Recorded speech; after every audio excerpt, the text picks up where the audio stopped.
Kementerian Pertahanan Rusia merilis rekaman yang memperlihatkan tank Moskow menghancurkan kendaraan lapis baja angkatan bersenjata Ukraina dan posisi nasionalis di zona NVO.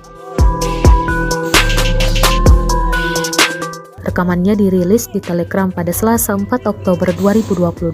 Tampak tank Rusia terus menembak ke sejumlah posisi kendaraan lapis baja Ukraina.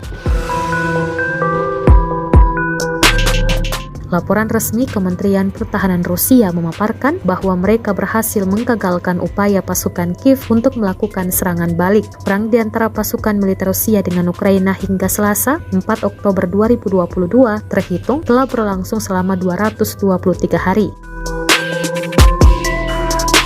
Kabar terbaru diantaranya adalah Rusia dikabarkan tak lagi memiliki kendali penuh atas provinsi Kherson yang dicaplok karena berhasil diterobos pasukan Ukraina.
Terima kasih sudah nonton.